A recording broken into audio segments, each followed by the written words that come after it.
Bien-aimés dans le Seigneur, de partout où vous êtes, dans la ville de Colosie, nous vous saluons et nous vous bénissons dans les précieux, suprêmes et puissants, glorieux nom de notre Seigneur et Sauveur Jésus-Christ de Nazareth.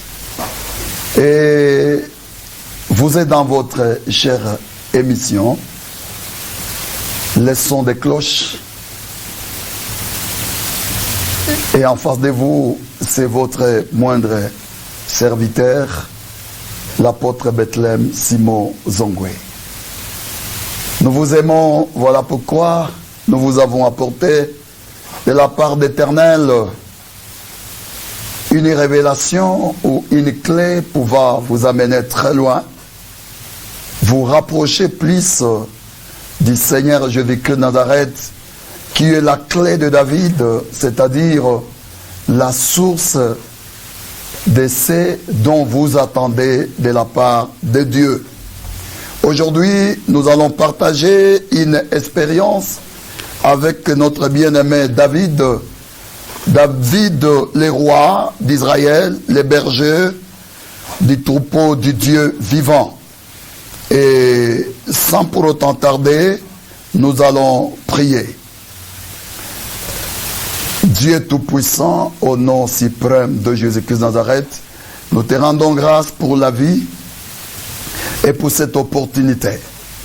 Nous nous recommandons également ta grâce avec tous ceux-là qui sont en train de nous suivre de partout dans la ville de Colosie.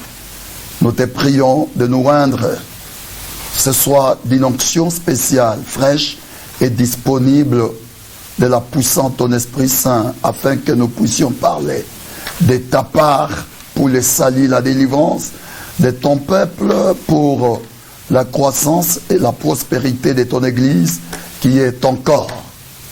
Nous rendons inopérants ni les sans effet dans la transmission et la réception de ces messages, tout ce qui est contre à ta volonté et à ton amour. Au nom suprême de Christ de Nazareth, nous disons Amen. Nous allons lire les Écritures. Notre premier passage, c'est dans Psaume 12, verset 9. Je lis au nom de Jésus. Les méchants se promènent de toutes parts quand la bassesse règne parmi les fils de l'homme. Et nous terminons avec notre dernier passage biblique. C'est Psaume 71. Verset 21. Relève ma grandeur, console-moi de nouveau. Que Dieu vous bénisse. Ici, c'est David qui est en train de parler de sa propre vie, de sa propre expérience pendant tout son parcours avec Dieu sur cette terre des hommes. C'est un homme qui a connu beaucoup d'événements dans sa vie. Mais cet événement me paraît l'un des événements les plus importants dans son parcours avec Dieu. Il est en train de dire ceci. Lorsque la bassesse est constatée dans le chef des fils de l'homme, j'aimerais d'abord épingler l'homme dont on parle, c'est Jésus-Christ de Nazareth dans la révélation. Et ses fils, c'est l'Église universelle qui est son corps. Lorsque la bassesse, le manque de caractère est constaté dans les chefs des fils et des filles de Dieu, les méchants ont le pouvoir d'entrer, de détruire et de faire tout ce qui lui semblera bon de faire dans la vie des enfants de Dieu. Je veux que tu m'écoutes bien. Je veux que tu retiennes cette notion. David est en train de dire ceci. Il dit, les méchants se promènent de toutes parts quand la bassesse règne parmi les fils de l'homme. C'est-à-dire, le méchant, les destructeurs, les diables, les sorciers, le magicien, les démons, les occultistes ont le pouvoir d'entrer dans la vie de quiconque cite le nom de Dieu, de quiconque entre dans l'église, de quiconque qui a une fonction dans l'église, lorsque la bassesse règne, lorsque la bassesse est constatée, le diable avec toute son armée, ils ont le libre pouvoir d'entrer, de tuer les mariages, de bloquer des affaires, de bloquer les ministères, de faire tout ce qu'ils pourront faire. Parce qu'à ce moment-là, Dieu n'est pas avec la personne qui cite le nom de Dieu. Car la Bible dit que tout celui qui prononce le nom de Jésus, qu'il s'éloigne du péché. Autrement, la bassesse, c'est la vie du péché. Écoutez, bien-aimés dans le Seigneur, je vais d'abord définir à vol d'oiseau la bassesse, c'est quoi? La bassesse, c'est le fait de ne pas évaluer les conséquences de certains actes que nous sommes en train de poser sur cette terre des hommes, quand bien même nous nous faisons appeler fils de Dieu. La bassesse, c'est le fait de ne pas évaluer les conséquences de certaines paroles que nous pouvons prononcer. La bassesse, c'est aussi ne pas avoir un comportement digne de nature à prévenir notre avenir. Je vais dire ceci, c'est que souvent les hommes sont, c'est la conséquence des actes qu'ils posent pendant leur parcours. Donc, d'une manière concrète, je dis, c'est que moi je suis le résultat de ce que j'ai dit hier, de ce que j'ai fait hier. Voilà un peu. Et ce que l'homme sera demain ne sera autre que le résultat de ce qu'il fait aujourd'hui. Souvent, lorsque la personne commence à traverser les moments difficiles, il cherche les sorciers ailleurs, il cherche les causes ailleurs.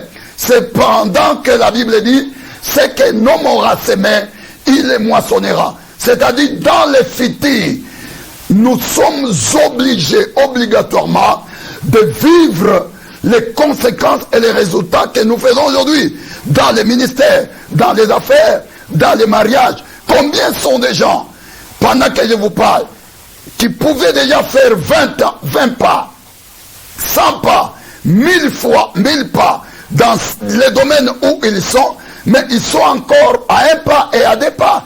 Ils font le cercle vicieux. Pourquoi? Parce qu'ils n'ont pas été sages dans leur parcours. Je ne crois pas que le diable pourra arrêter la personne qui vit selon la droiture. Je ne crois pas que les démons, je ne crois pas que les sorciers pourront arrêter la vie d'une personne qui est agréable aux yeux de l'Éternel. Parce que la Bible dit, fais tes délices à l'Éternel et l'Éternel te donnera tout ce que ton cœur désire, même la mort de tes ennemis. C'est ici que nous devons comprendre que l'Église, ce n'est pas une société comme toutes les sociétés. L'Église, c'est le ciel sur la terre, appelé à faire au nom du Seigneur les choses que le Seigneur lui-même doit faire. L'Église, c'est la bouche autorisée de Dieu. L'Église, c'est la main de Dieu. Mais pourquoi aujourd'hui l'Église est fragile? L'Église ne fait rien. Pourquoi aujourd'hui ce que le monde attend de l'Église, l'Église n'est pas capable de le faire? Le problème réside dans ceci: la bassesse, le manque de caractère, la négligence. David, il en a expérimenté. Dieu l'a tiré des néants et il a fait de lui un roi. Vous le savez. Mais à un moment donné, dans la position de la grandeur et de supériorité, là où il s'est trouvé, David a marché dans la bassesse. Lui qui était appelé à gérer Israël, à protéger les hommes, les femmes et les enfants, il s'est compromis jusqu'à aller tomber avec la femme d'autrui, à la personne de Beersheba. Comme cela ne suffisait pas, Il est allé très loin, jusqu'à faire tuer Iri, le mari de cette dernière. Et le ciel s'est fâché. Vous connaissez la suite. Son propre fils biologique, à la personne d'Absalom, s'est levé contre l'homme le plus fort d'Israël. C'est lui qui a délivré Israël de la main des Philistins. C'est lui qui avait tué Goliath. Il a chassé du trône jusqu'à ce que David s'est retrouvé au bas de l'échelle en train de mendier. C'est ce que tu fais. Je parle à quelqu'un qui avait du respect aux yeux des gens. Je parle à quelqu'un qui faisait à un certain moment les colonnes de sa famille, les colonnes de l'église. Je parle à une personne en qui les gens pouvaient trouver solution. Mais aujourd'hui, tu es devenu ordinaire. Tu es devenu comme tout le monde. Toi qui chassais les démons hier, tu as peur des démons aujourd'hui. Toi qui as vaincu Goliath, mais aujourd'hui, tu es hors de ton trône. Tu commences à mendier.